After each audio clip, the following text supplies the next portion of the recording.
Hi everyone, is Sunny. Welcome to my channel rebels girls nation. আজকে আমি কোনো topic drag করব না, আমাদের মাথায় এখন কি চলছে আমরা সবাই জানি। আমি আজকে ফ্লাড নিয়েই কথা বলবো, আর আলাদা করে ইন্ডিয়াকে নিয়ে বলার মতো কোনো কিছু নেই। আমার মনে হয় যে কি অনেক কন্টেন্ট ক্রিয়েটর বা অনেকেই আসলে এই জিনিসটা নিয়ে কথা বলে ফেলেছে, ইটস নট ওয়ার্থ ইট তাদেরকে নিয়ে আসলে আর কথা বলার আমার ওই রুচিটাও এখন নেই।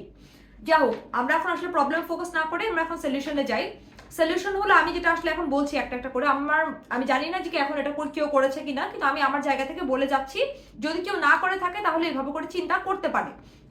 অনেকেই হলো হেলিকপ্টার, তারপর ট্রাক, এই জিনিসগুলো আসলে অ্যারেঞ্জ করছে ত্রাণ পাঠানোর জন্য বিভিন্ন জায়গায়, wits a very good thing. যে আমরা যারা বিভিন্ন জায়গা থেকে বিভিন্ন জায়গা থেকে আসলে টাকাগুলি পাঠাচ্ছি, সেগুলি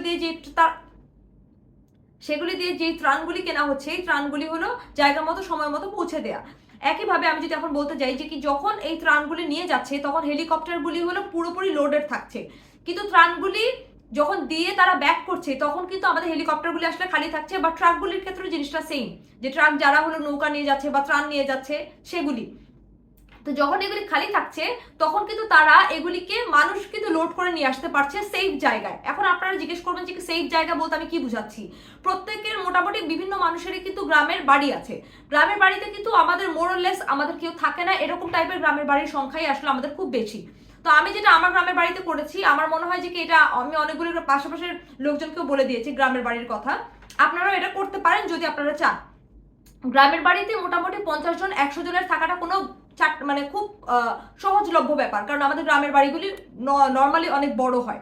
তো একই জায়গায় আমরা যদি এই মানুষগুলিকে সেফ জায়গায় এরকম আমাদের গ্রামের বাড়িগুলিতে আসলে আশ্রয় দিতে পারি, তাহলে কিন্তু এই জায়গাগুলিতে তারা থাকতে পারছে, আশ্রয় পাচ্ছে, তাদেরকে আমরা সেভ করতে পারছি।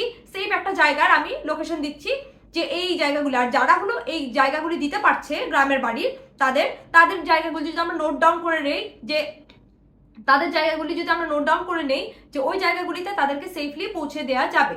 আচ্ছা, একইভাবে ট্রাক আর হেলিকপ্টার এই জিনিসগুলি অ্যারেঞ্জ করতে আমি যে জিনিসটা বলছি যে এগুলি যেহেতু খালি আসছে, তো এগুলি হলে এই মানুষগুলিকে নিয়ে এইসব জায়গায় পৌঁছে দিতে পারবে।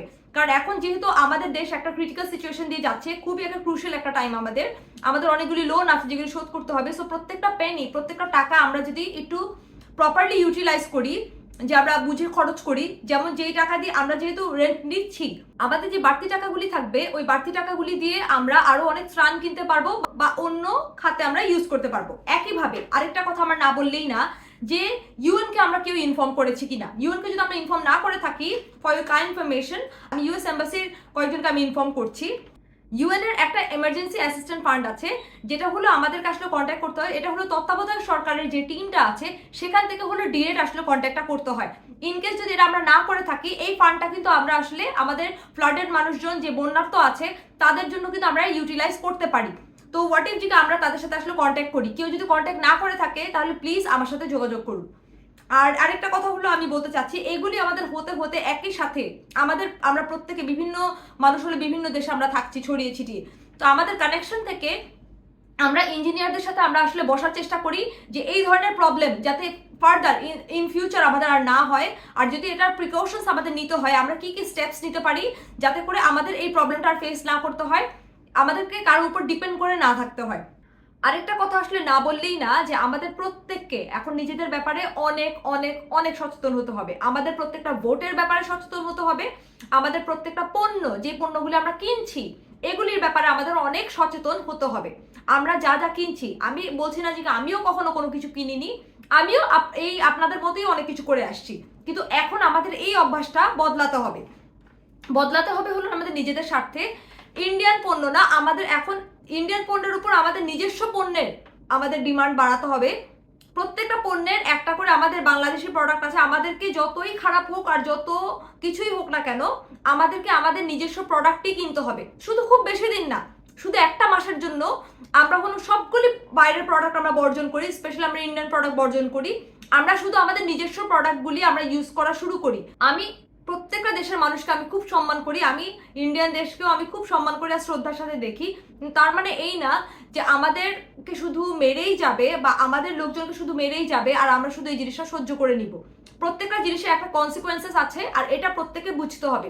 যেমন একটা বাচ্চা যখন স্কুলে যায়, সে স্কুলে যেতে যদি লেট করে তাকে একটা পানিশমেন্ট দেওয়া হয় যাতে ও এই কাজটা পরবর্তীতে না করে। তো প্রত্যেকটা জিনিসের একটা কনসিকুয়েন্সেস আছে, কনসিকুয়েন্সেসটা খুব ইম্পর্টেন্ট আমাদের লাইফের। এটা আমার একটা হাম্বল রিকোয়েস্ট যে আমাদের খুব বেশি দিন না, আমরা শুধু একটা মাসের জন্য আমরা ইন্ডিয়ান সবগুলি পণ্য আমরা বর্জন করব, আমরা শুধু আমাদের নিজস্ব দেশীয় প্রোডাক্টই আমরা ইউজ করব। আজকের জন্য এখানে বিদায় নিচ্ছি। Thank you so much.